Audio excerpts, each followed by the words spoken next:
Your daily dose of sports talk is here. Highlights, interviews, and analysis. From the entertainment capital of the world, SportsWrap with Jason Page starts now. And great to be with you on this Tuesday edition of the show. We got a lot to do over the next 60 minutes. David Aardsma hangs out with us today. Baseball winter meetings going on in Orlando. Big signing there. How much work, how many deals really get done at the winter meetings now? It's not like it used to be when I was a kid and used to sit there and clamor for the winter meetings and lots of wheeling and dealing. I don't know how much of that happens anymore. Talk about that with David. Also get his thoughts on Jeff Kent being the latest to be announced as a Hall of Famer. He'll be enshrined in Cooperstown next summer. We'll talk about that with David. I'm curious, did he face Jeff Kent? Because their careers did overlap.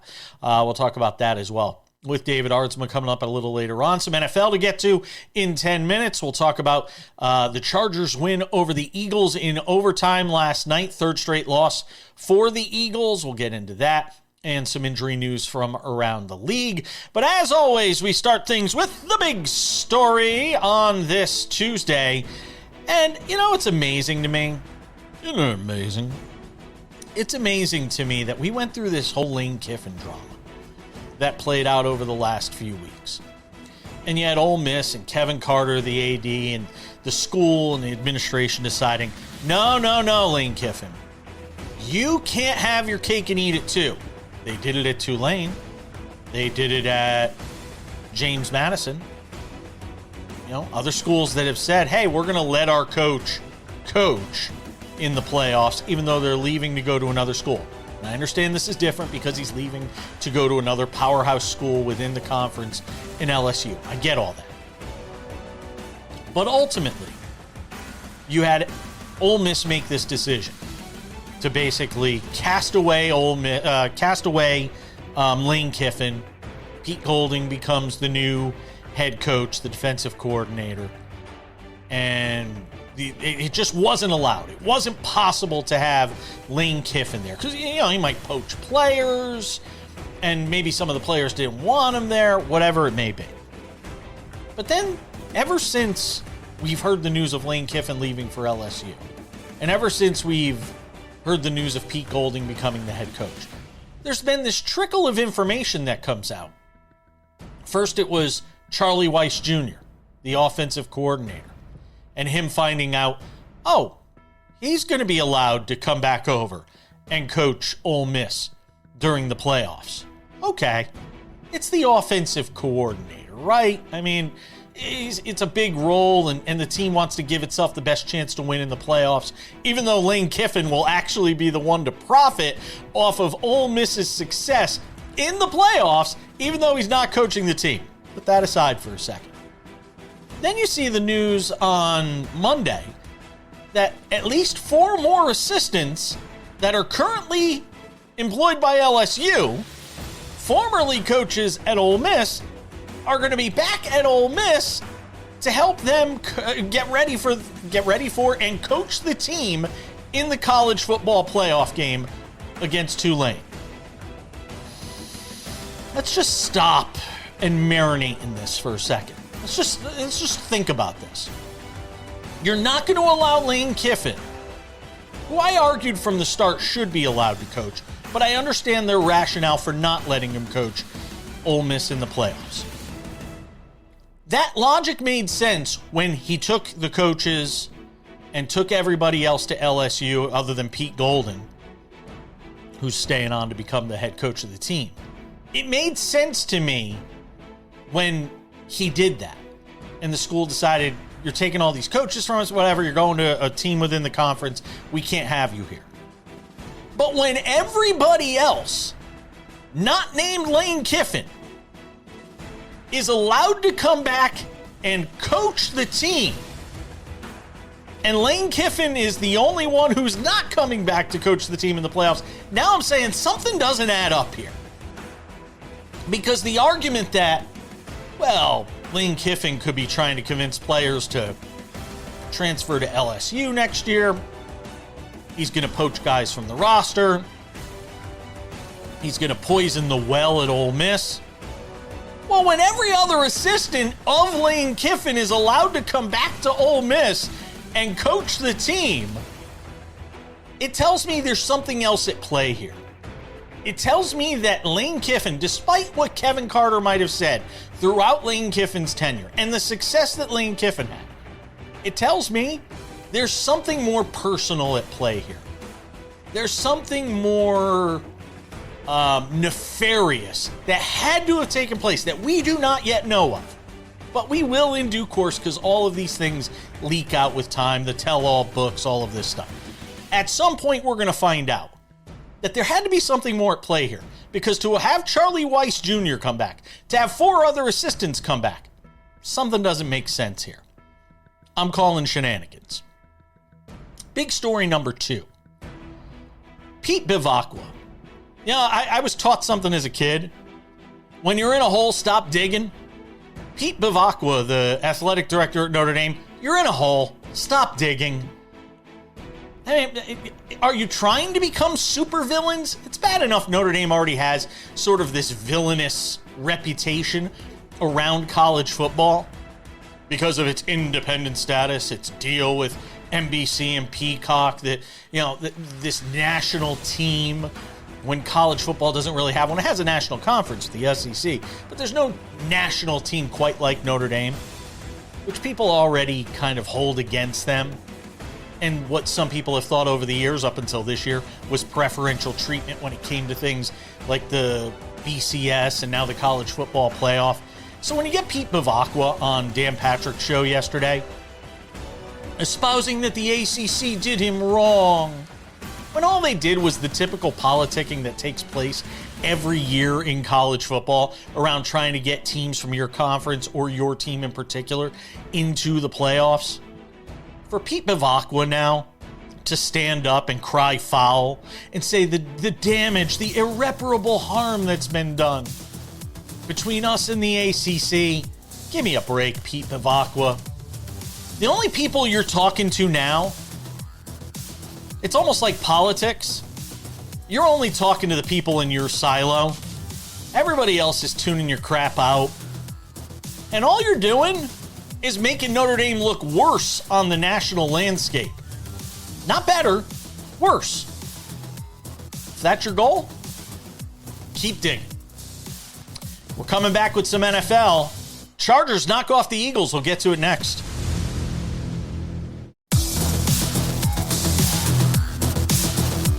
Welcome back to this Tuesday edition of the show. I've had my say in the big story. And now the rest of the show.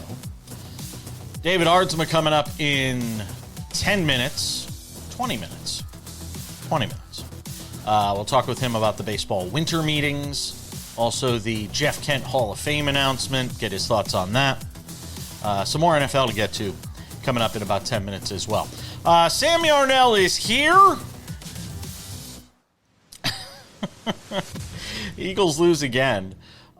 Make it 3 in a row. 22-19. Chargers taking down Philly in overtime in Los Angeles last night. Jalen Hurts, 5 turnovers, 4 interceptions, a fumble, 2 turnovers on 1 play. Not something you see every day. Not something that I think anybody's ever seen before. Sam Yarnell. And I'm going to take a slightly more optimistic approach when it comes to the Eagles, I think, than some people are. Yes, they've lost 3 in a row, but here's the reality. They still lead the division. They're probably still going to win the division. And they're losing close games. And they're not even playing well, and they're losing close games. So to me, while I understand it's about wins and losses, and you are what your record says you are, and this offense is clearly struggling, there is still time for all the teams that we talk about. And we talk about pedigree, and we talk about, this is a Super Bowl defending team. I am less concerned in the overall. In the micro, I'm worried because Jalen Hurts had 5 turnovers last night. In the micro, I'm worried because they just can't seem to get it all on the same page offensively. But from the macro, from the 30,000-foot view, there is still time for the Eagles here. Yeah, I'm not worried about him at all, Jason. And I think there's a copious overreaction to this Eagles performance last night, and I guess the last 3 weeks on the whole. Now, yes, you're right. There are like very small things that you can nitpick, right? The running game, while it looked great last night, still isn't all the way back, right? You had the one explosive from Saquon, but if you take that out, he only averaged like 3.6 yards a carry. The numbers aren't great there. AJ Brown continues this run. He seems to go on this run every year where it's like 4 straight or 5 straight games of 100+ yards. He's at 3 straight right now, so we're gonna keep betting on that for the next couple of weeks. But I'm not worried. Like, every quarterback in the NFL runs into this every once in a while. You've seen the greats of the great do it, right? Same thing, Sam. I thought the same exact thing before we cracked the mics today. I thought the same exact thing. I'm like, every quarterback's had a game like this. It happens every year in the NFL. And quite frankly, this is something I grappled with last night. As bad as this Jalen Hurts performance was, and I know numbers-wise, was it worse than Patrick Mahomes' performance over the weekend? I don't know that I'd venture to say that it was. And part of the reason that I think my belief lands that way is because the Dallas Cowboys threw up all over themselves last Thursday night. This is a completely different conversation we're having, Jason Page, if the Dallas Cowboys record is 1 win better than it currently is. Because then, well, look, now, you only have a game and a half separation between the Cowboys and Eagles with the tie, or however that works out. And the Cowboys start to feel like they're breathing down the Eagles' necks a little. The way that it landed, though, like you said, Eagles are going to cruise to the NFC East title. They don't need to worry about anything. And the big things look good, so you'll worry about fixing the little things over the last 3 weeks of the regular season. But there is something you bring up. And I was thinking about this last night as I was watching the game. I had to go and dig and look at the win-loss records and things like that. Nick Sirianni had no interest in playing for a tie last night. Because if he did, he would have played it safe. They would have kicked their field goal, taken the tie. And the reality is, because of that Cowboys tie, a tie would have been advantageous to Philadelphia in that spot last night. Just a little bit of padding, a little bit of extra security. The loss slowly, it creaks open the door for Dallas. I'm not saying Dallas is going to walk through it. I'm not saying Dallas is going to win anything. They could win out. But still, last night was another one of these examples of Nick Sirianni overthinking this thing. Take the tie. Kick the field goal. Make the Chargers drive the field in that spot if you have to. But take the tie if you're Nick Sirianni and at least guarantee yourself, the half point, so to speak, like you'd think about it in hockey. Go and get yourself the tie in that spot and give yourself a little more padding in the division potentially. I thought that, again, it was one of these instances of Nick Sirianni, smartest guy in the room, he'll tell you so, maybe overthinking in terms of the way they managed the final couple of minutes of that game. On a night where Jalen Hurts wasn't playing well, sometimes you got to take the ball out of his hands and just take the tie. Well, I think your gripe there then is with Kevin Patullo, right? Because we don't know. Maybe Nick Sirianni was planning to. They were down at the 17-yard line with 2 minutes to go in overtime, right? Like maybe Sirianni was planning to run the ball or not necessarily run the ball, but kick the field goal if that's what it came down to. But it seems like Philadelphia has very quickly gotten tired of Kevin Patullo, and it feels like, Jason, you kind of sympathize with that because, why are you throwing the ball on the 17-yard line, right, when a tie is acceptable? The play calling, and that's an instance of it, right, but the play calling that entire game and the last few weeks from Philadelphia has really been shocking in a lot of different aspects, right, between the run game struggling and the overcalling of the pass game. I don't know, man. Kevin Patullo is not long to be an NFL offensive coordinator, and it just feels like this is another reason why he's going to get fired inevitably. It is, and I know you could put it on him, but the buck ultimately stops with the head coach in that spot. And just like Kevin Stefanski didn't actually make the play call that went into, this trick play that they ran on the 2-point conversion, it was the offensive coordinator, but Kevin Stefanski took the fall for it. And he should, because he's the head coach, and ultimately the buck stops with you. I think in that spot, Sirianni's got to overrule him and just say, no, we're not doing that. We're not going to keep throwing the ball down here when our quarterback's already got 3 interceptions on the night and 4 turnovers. That's just my way of thinking about it. Yeah, the Sirianni narrative with Philadelphia fans continues to be one that I'm very interested in watching closely, right? We know that Patullo is a Sirianni guy, and that's how he was anointed the offensive coordinator. I'm very curious to see how the, rivalry that I'm convinced exists between Sirianni and Roseman plays itself out via Patullo. I mean, if it goes bad and they go out like first week of the postseason, I wonder how much goodwill that Sirianni has in that organization, coming off a Super Bowl and then getting bounced early in the postseason. That will be a fascinating watch as well in Philadelphia. All right, we got more NFL on the other side. A couple of injuries on the quarterback front to talk about next.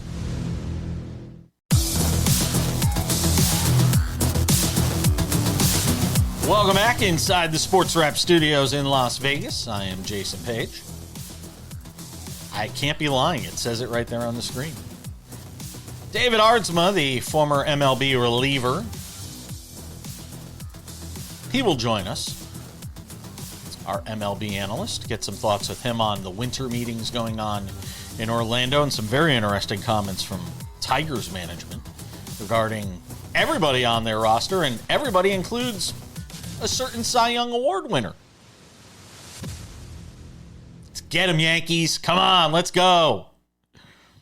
Sam Yarnell rejoins us for some weekend leftovers. NFL Week 14 edition. All right, let's talk some injuries, Sam, and start with Daniel Jones, who goes down. And it's just, no matter what I think of this Colts situation, they were 7-1, and I'll relive my prediction when they were 7-1, and I said they were frauds, which has turned out to be accurate, injuries or no injuries. And then Daniel Jones has this fracture in one leg. Then he tears the ACL or tears the Achilles, pops the Achilles on Sunday in a loss to the Jaguars, who may ultimately wind up being your AFC South Division winners. And now you've got this whole situation with who this team is thinking about as far as their next quarterback is concerned. But start with the Daniel Jones side of this, Sam. And who knows how much of this has to do with him playing on that fractured leg? Are you compensating? Are you doing different things in different ways? Who knows? We'll never really know the answer to that. All of that notwithstanding, though, give me a thought on sort of, I don't know if we've ever seen a team that got off to this kind of start, had this kind of, beat behind it. What they're doing offensively, all the points they're scoring, both sides of the ball. Jonathan Taylor should be the MVP, and just fall off a cliff the way the Colts have. We saw it from the Eagles a few years ago. This is that dramatized, man. This is like exactly like we thought, Jason, you and I specifically thought, 6, not even 6, more than that, 10, maybe less than that, weeks ago, between 6 and 10 weeks ago, we sat up here saying, oh, well, the Eagles, they're starting this slide, and, maybe it's somewhat reminiscent of the Eagles from 2023. No, turns out it's the Indianapolis Colts, and it was always the Indianapolis Colts, right? It's very, very fascinating to see how this thing has completely flipped on its head, and the thing that has gone from being the feel-good story of the NFL in 2025 is a dumpster fire rolling down the block.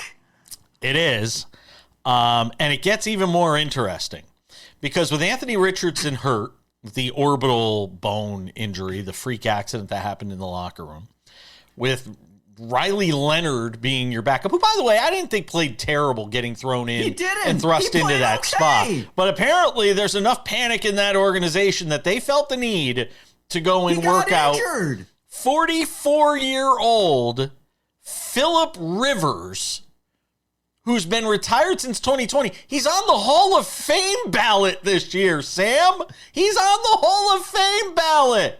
And they're talking about Phillip Rivers potentially rejoining this team, I guess feeding 17 mouths or however many kids he has. requires another paycheck from the NFL. I don't know. Yeah, very clearly got tired of being a father to 10 children at home and needed to come out of retirement. I mean, I would too, Philip. I completely understand it. No, in all seriousness, though, there are so many questions that this brings up, right? First of all, is the Indianapolis quarterback room cursed? Because you cannot somehow be an Indianapolis quarterback without suffering some sort of freak injury this year, right? Daniel Jones, you mentioned Anthony Richardson, you mentioned Riley Leonard. I mean, we know even before that, Flacco was getting hurt all the time. Phillip Rivers suffered a bunch of injuries in Indianapolis. Like, there's just something cursed about that Indianapolis quarterbacks room. On the Phillip Rivers Hall of Fame thing, it actually, to me, it's a very interesting conversation with regard to NFL history, right? Does this reset his Hall of Fame clock? Does he get taken off the ballot and then put on again in 5 years? In which case, and if that is the case, then you have to start to have the conversation. Is it all a conspiracy from Phillip Rivers realizing he's not going to get in this quarterback class, but he could get in 5 years? Obviously, that's just a hair bit too much tinfoil hat for myself, but I am very interested to see if his clock is reset in terms of the ballot. It's a great question. I'll ask Jason Cole that. I'll shoot him a text message and find out. I would think it would reset his clock, but I'm not exactly sure. Then there's Jaden Daniels. And I was as shocked as anyone last week to find out they were putting him back on the field, recovering from this dislocated elbow. And apparently amazing quick healing powers from Jaden Daniels. I'd love to have that superpower, especially at the age of 48.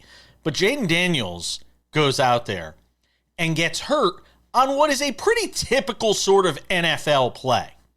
And what it leads me to ask is, how could he have ever been put back out on the field if it was that easy for him to get hurt again on such a sort of innocuous play? Again, something you see in the NFL all the time. I mean, he could have fallen like that a million different ways, not just getting hit on a block after an interception or a fumble. I'm trying to figure out, again, what are the Commanders doing? What is the risk reward of having put him back out on the field, given that this could have happened, Sam? Well, I think this was the exact opposite of what we talked about when he got hurt, right? He gets hurt in a situation where he shouldn't have even been in the game. They take him out as the most precautionary thing possible to do in this instance. I actually thought this was the right decision, right? They said after the game, right, he very easily could have gone back in. He was healthy enough to go back in, but they kept him out for precautionary reasons. It feels like the Commanders learned from their mistake very quickly. I'm actually hopeful about the entire situation. Well, the other question it does start to bring up is just how injury prone this guy is. And, you know, is he going to be somebody that's long for this league? Is he going to be somebody that's long for, you know, being able to play this game at this level? One of the things we all pointed to when he first came to the league, he is sort of slight. He's not built like Josh Allen. You know, he's not built like even Jordan Love, who could take a hit. A Patrick Mahomes, he's not built that way. And you just wonder if sort of the slight build and frame of this quarterback is going to be made to withstand season after season in the NFL. We'll have to wait and see. That's it for weekend leftovers.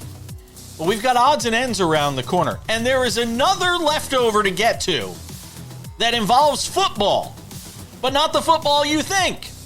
We'll get to that and a note from the world of golf next.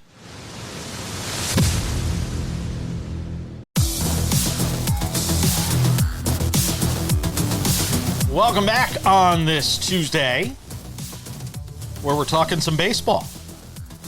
MLB's Winter Meetings going on in Orlando. Over the weekend, Jeff Kent announced as the latest induction into the Hall of Fame next year. I want to get to all of that with our friend David Aardsma, who's here. MLB analyst. SiriusXM MLB Radio. Man Cave Sports. Did I miss anything? No, I think that's got it. World traveler. He just had a nice vacation. Yes. I lived vicariously through his pictures. It was wonderful. I don't post enough. I need to start posting more. You post plenty. Your wife posts enough. Your wife makes up for it with what you don't post, so it's okay. Perfect.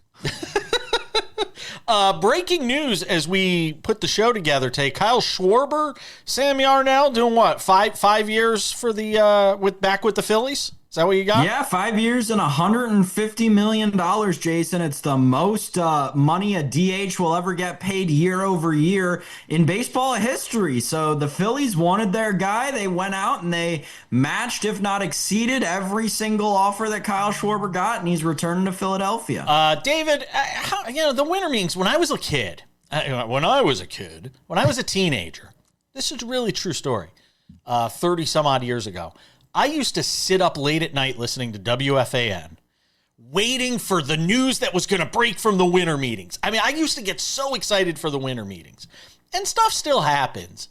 But, teams are trying to get whatever deal they can. A lot of this stuff gets pushed back until trade deadline time. Is the winter meetings still what we think of it as? It's definitely slowed down, right? It's, the winter meetings have slowed down, but that's really kind of what we've seen in Major League Baseball over the last 4 or 5 years. It is just that slowing of the market and trying to wait out other teams. The difference is, back in, you remember listening to it in early 2000s, the Yankees were the money maker, the power player. They walked in and set the tone and set the market. And now the Yankees are waiting on other teams. And when you do that, when you don't have just one team walking out there and just throwing out offers to the big boys right out of the gate, because everyone's waiting for the big players to sign first. And so you don't have the Yankees doing that. You don't have one team just going out there. Yes, the Dodgers are getting guys, but they're getting guys later in the process. They're not getting them early. It's not like the first week of offseason they're getting guys. The Yankees used to just go out there and just hammer who they wanted, and then that moved the whole market. The pace started picking up, and they're not doing that. How much of the foundation for deals is set up in this week, though? Even if deals don't get done, how much of those foundational conversations are taking place? I've heard a lot of the deals that end up getting done during the year end up happening right now. It's the winter meetings are what spurs it, what gets it going, and then teams tend to wait and say, all right, let's see where the market works out. And then they go back to that conversation, hey, do you still want to do this? Let's talk. And like you said, a lot of that happens now. It might not come to fruition until All-Star break or whatever it is.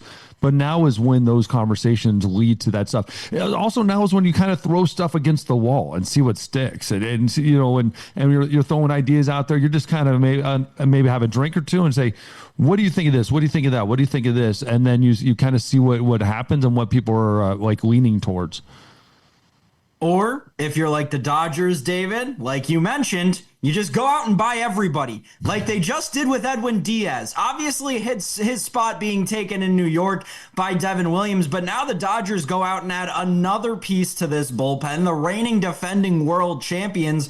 What do you make of one of the best closers of the last 5 years making his way to the best team of the last 2? When does this stop? When does this stop with the Dodgers? Sam's got an answer. It's called next off season when we have a work stoppage. 1 year. That's when it stops. 1 year. That's gonna be interesting. Right when they can't sign any more guys. I think it's a good sign for the Dodgers, and what we actually saw was their bullpen did need help. Their one weakness was the bullpen, and so this is an area that actually they needed help. It wasn't just an embarrassment of riches as much in that bullpen. I don't know if Edwin Diaz is going to give them what they're looking for over the long term, but good for Edwin. Right? Like, you're sitting back going like, I just signed with the Dodgers. This is great. Everybody's fighting to sign with the Dodgers right now. The Tigers make it clear that everybody is available, and that includes Tariq Skubal. Do you think he moves in the offseason, or do you think they push this as far back as they can, or delay making a decision as long as they can to see where this team is, by the time we get to the trade deadline next summer? this team has been surprising both ways in the last 2 years, right? Where 2 years ago, where they made that move in the second half and just it was crazy winning everything. Last year, where it was like started really hot and slowed down until we got to the playoffs. So you don't quite know where this team is. I think they wait. I think they will wait and see where this team is. They have money on the back end. They have money. They've spent it before. They have been one of the highest payrolls in baseball, and it wasn't that long ago. 10 years ago, 12 years ago, they were some of the highest payrolls in baseball. So they have the money. It's just a matter of, do they believe in this team enough to sign him versus what they can get for Skubal, and do they think that'll help them more in the long run? I think he ends up staying a Tiger. Wow! Because I think they're going to put money down on that table when it matters the most. Or if he turns that money down, it's going to be just because he wants to see the market. They will make a play for him at some point. Whenever that point is, they will put money on the table. It's going to be up to Skubal to say no to a lot of money and probably a little hometown discount. That's David Aardsma. He's going to hang with us for one more segment, more on the winter meetings, and also get his thoughts on Jeff Kent being the latest to head to Cooperstown, where he'll be enshrined next summer at the Baseball Hall of Fame. Lots more to do on Sports Wrap. Don't go anywhere.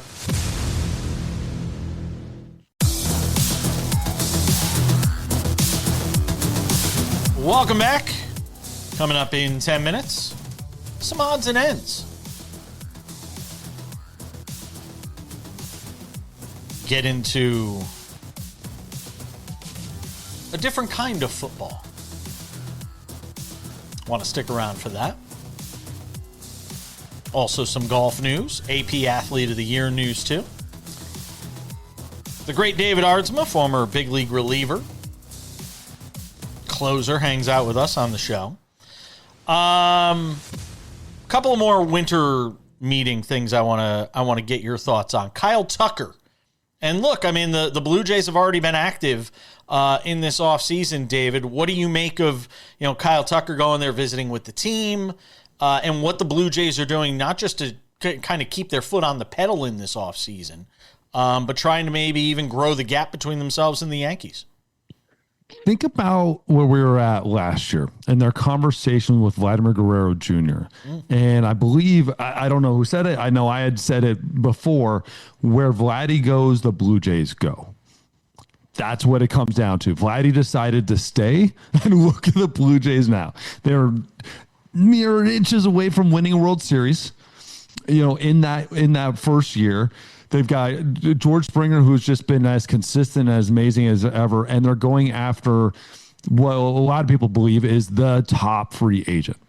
Like, that is incredible turnaround on this organization, and a spot where we didn't know where they're going to be at all this year. And so I love that they are going after him. I think this is great for the Blue Jays. Kyle Tucker would be an amazing in the outfield out in Toronto.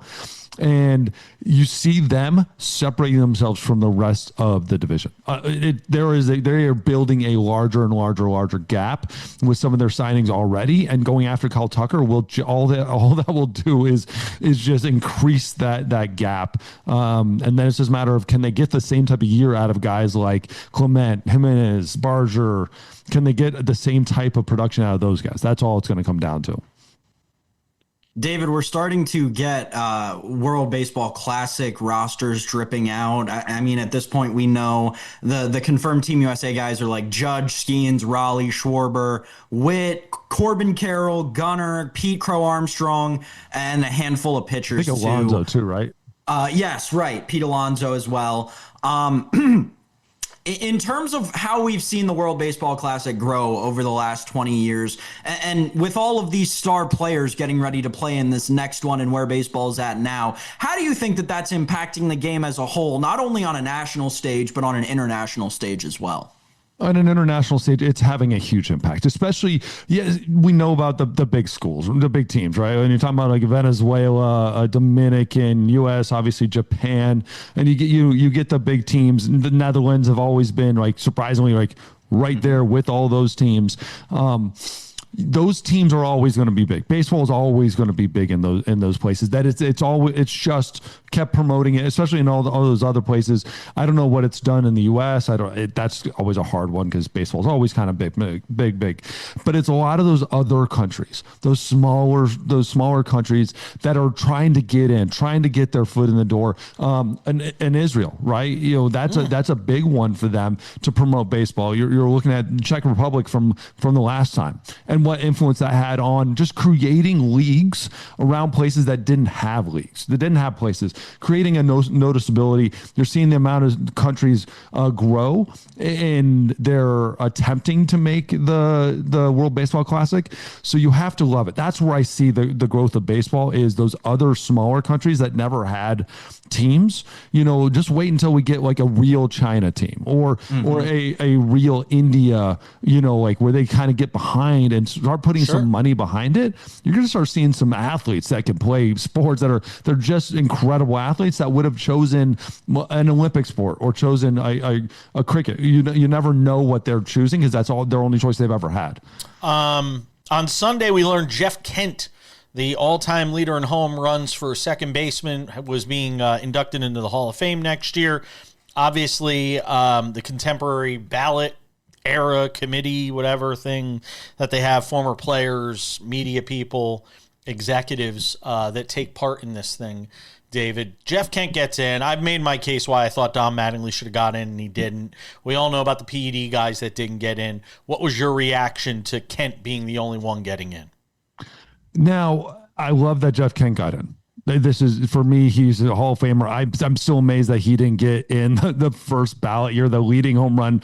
And one of the key metrics in Major League Baseball history, like the key metric is home runs. Like that's how we judge Babe Ruth from the moment of go. And he's the leader at second base.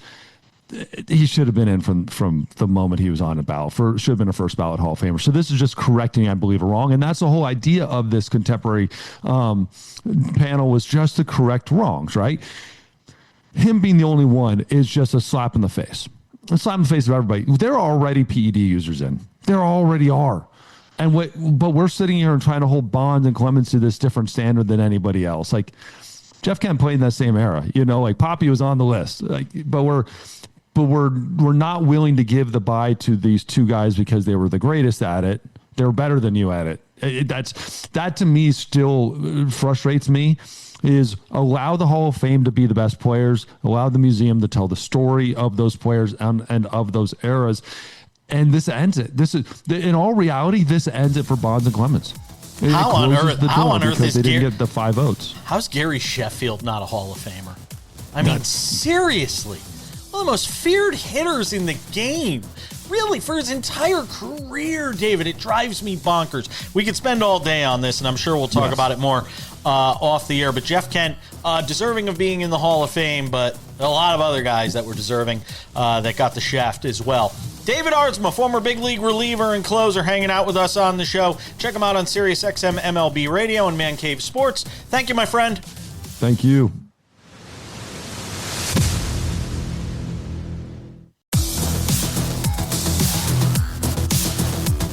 All right, just about time to put the wraps on this baby for a Tuesday. Tomorrow on the show, it's a Wednesday, which means Kurt Heelan of Pro Basketball Talk at NBCSports.com will be here. Lots to get to from around the NBA with Kurt. Couple of reminders, if you haven't done so already, make sure to subscribe to the Sports Wrap with Jason Page podcast. The audio version of this show, Monday through Friday, available on your favorite podcasting platforms.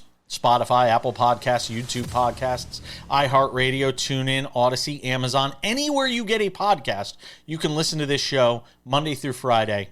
45 minutes while you're in the car, in the shower, the treadmill, on a plane, on a train, wherever you may be. Make sure to check it out. Also, the Sports Wrap with Jason Page YouTube channel. Oh, if you haven't checked this out yet, what are you waiting for? Go and subscribe today. It's free. The Monday through Friday version of Sports Wrap is waiting there for you early every afternoon. 45 minutes, commercial free. We also have Sports Wrap shorts there. If you haven't checked these out yet, they're really awesome. Sports Wrap shorts are 1 to 3 minutes long. Usually they're only about a minute long. They're great for on the go. News breaks, we hop on SportsWrap Shorts and give you the scoop on what is going on. SportsWrap Shorts on our YouTube channel. Also available on our TikTok, SportsWrap Jason page, on our Instagram, SportsWrap Jason page. Go and check that out today. And without any further delay on this Tuesday edition of the show, ladies and gentlemen, time for some odds and ends. Odds and ends is, we got to give a little weekend left over to football, but a different kind of football, Sam Yarnell. MLS, Inter Miami. Congratulations to Lionel Messi and the Inter Miami squad, and they're all pink. We love those uniforms. Inter Miami, your MLS Cup champions, Sam Yarnell. Lionel Messi delivering on the promise of an MLS Cup for Inter Miami, and they'll have a parade down Biscayne Boulevard, but this time it'll be for Inter Miami, Sam Yarnell. Yeah, I was upset. I didn't want Inter Miami to win. I thought it would be a much better story for Vancouver to win. But, you know, obviously they didn't. The refs had other ideas. I think that a lot of MLS fans agree that that was a very controversially officiated MLS Cup final, especially after the Whitecaps had tied it in the 60th minute. But regardless, Jason, yes, nevertheless, the washed-up group of former La Liga players, who is it at this point? It's Jordi Alba, Sergio Busquets. Is Sergio Busquets still playing, honestly? He's like 45. Yeah, he is. Rodrigo De Paul, good lord, Falcone. I mean, my goodness, it's literally like you took the 2018-19 La Liga All-Stars and just put them on a soccer team 8 years later. And that's who won the MLS Cup, so congratulations to them. Sure. If they were standing in the room with me right now, I wouldn't know who they were, outside of Messi. Wow. I'm sorry, MLS still hasn't gotten across my radar yet. I mean, let's just see here. Let's see here. On that, in their starting 11, between their 11, they have, 4 World Cups. 4 World Cups, and I would guess over 500 World Cup caps. Yeah. So, yeah. I mean, again, Inter Miami, when you do what they do, eventually you'll run into one. Congratulations, David Beckham, as well. Well done, sir. All right, to golf. Brooks Koepka has 1 year left on his Live Golf contract, but apparently the CEO, Scott O'Neill, isn't even sure if he's going to be playing in 2026. He could play on the DP World Tour. He has access to that. Is Brooks Koepka setting up a return potentially to the PGA Tour and ready to say goodbye to Live Golf, Sam Yarnell? I mean, one would hope, right? I mean, I remember talking to you about this when the whole Live Golf thing first started and how bad it was that we weren't going to see Scotty in his prime against Brooks in his prime. And it's really sucked for the sport of golf. Well, let's be honest. Every week, the Scotty win streak last year was insane, right? And I think the Live Golf definitely had something to do with that. Everyone would agree with me on that. But objectively, the entire last 2 years of the PGA Tour would have been miles better if at every single event, instead of, it's Scotty versus the field, it was, it's Scotty versus Brooks versus the field. By the way, I said no on Scotty Scheffler last week on the show at the Hero, and he did not win. Thank you. Gave you all a little prediction market tip last week. Hope you took it. Hideki Matsuyama, your winner at the Hero this weekend. Last but not least, congratulations to Shohei Ohtani. He is your AP Athlete of the Year, Sam Yarnell. 4-time winner. He joins LeBron James, Tiger Woods. I'm not sure who else. I think there was somebody else whose name was Serena. Oh, maybe it was assume, Serena. Right? Could be. I don't know. But congratulations to Ohtani. He has officially entered the conversation for, all-time GOAT, right? Like we talk about all of those people you mentioned, right? They're considered in the all-time GOAT category, right? Beyond your sport. We're talking about the greatest athletes of all time. And he's entered that conversation with his accolades at this point. Yeah, he has. And he's done it in such a relatively short period of time. That's the other thing that I think we sometimes lose sight of. Congratulations to Shohei Ohtani. Congratulations to you for making it through the entire show if you were watching. We appreciate you doing so. Thank you to David Aardsma. Thanks to you, Sam Yarnell. Thanks to all of you at home for watching again. I'm Jason Page. We'll see you back here on Wednesday for an all-new edition of Sports Wrap. Kurt Heelan talks basketball with us then. Bye-bye.